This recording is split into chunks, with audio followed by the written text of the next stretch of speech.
So for the first video of tonight, I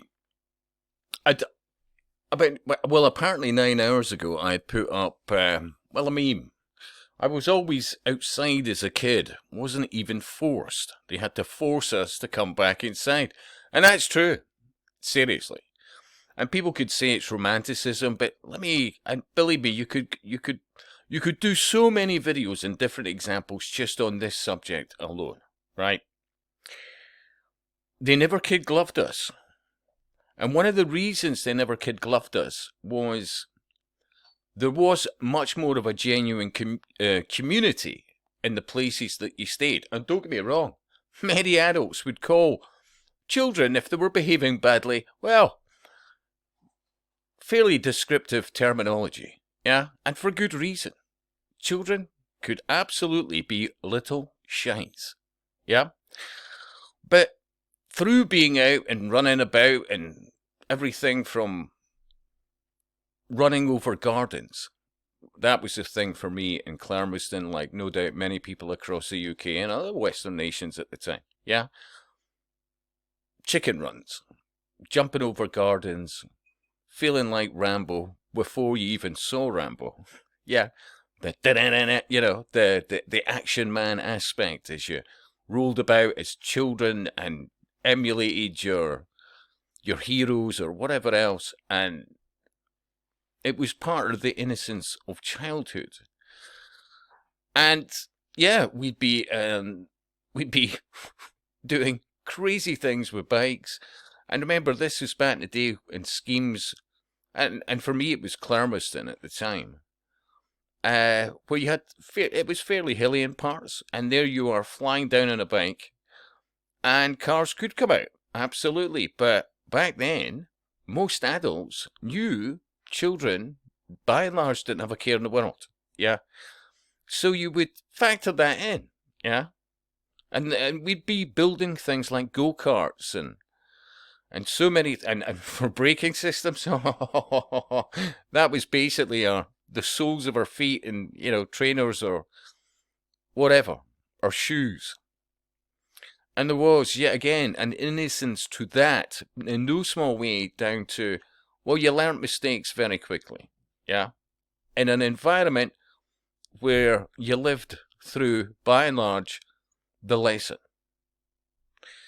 You'd be climbing trees, you'd be running about woods, you'd be, and for many, by a certain age as a child, once the street lights were starting to come on, you knew that was when you ran back for your tea, or that you had to go home, blah, blah, blah.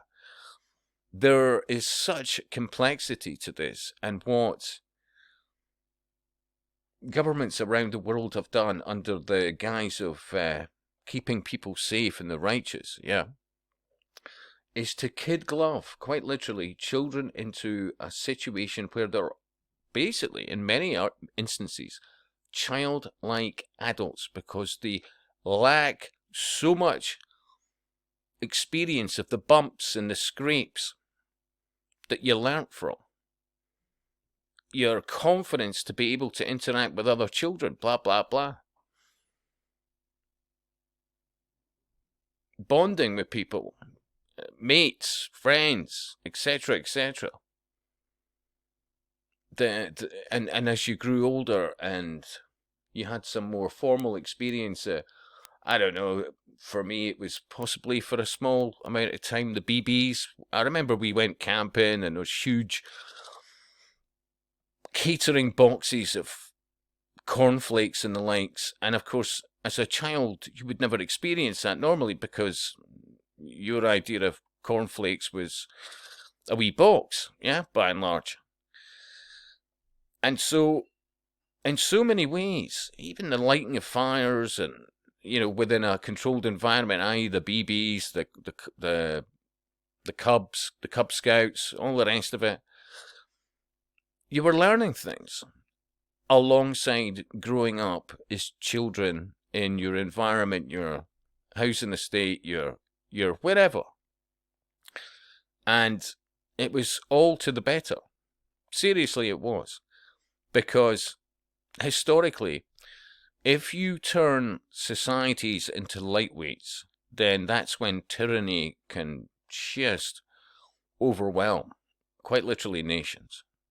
Because you do not any longer have children who become adults of the sterner stuff. Another example would be possibly somewhere. Yeah. My generation was expected to climb a 30-foot rope with a life-saving 2-inch thick mat below. I can well relate to that. Even as a child, going, what? Yeah. I mean, it was fair. It absorbed an impact, but... And then, of course, you can add to that.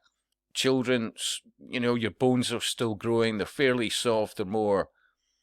they have much more of an ability to absorb shock.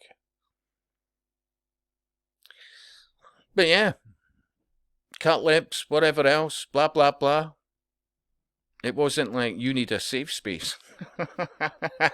And believe me, I am absolutely underselling this. I truly am. Yeah. And people have become... I keep hearing this thing about depression and especially millennials now, or say from... I don't know, sort of mid-20s onwards. And they're being bewitched by, look, you know, every guy. As opposed to, well, we used to be able to have conversations, put things in perspective.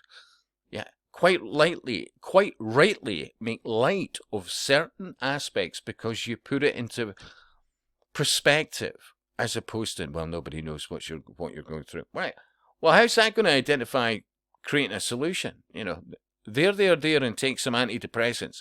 I would argue it's not cutting it for so many. You could go into much more detail about this, and we're 7 minutes into this. But, and then as I say repeatedly over the years, we had the belt. Yeah, it bloody well hurt. But, you know what? It wasn't the horror that you might have perceived it was before you got it. Yeah? Like, you know, as children, you'd have fisticuffs, a bit of, you know, fighting and all that kind of stuff. And you know what? You could quantify it.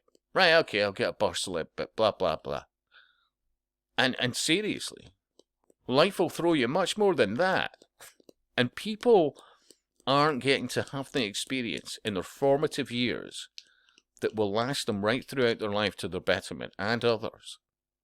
Anyway, as I said, you could do many variations on this vid and go into, you know, other factors, details, whatever, but I'll repeat, it's not about romanticism that I put things like that up. Not in the slightest.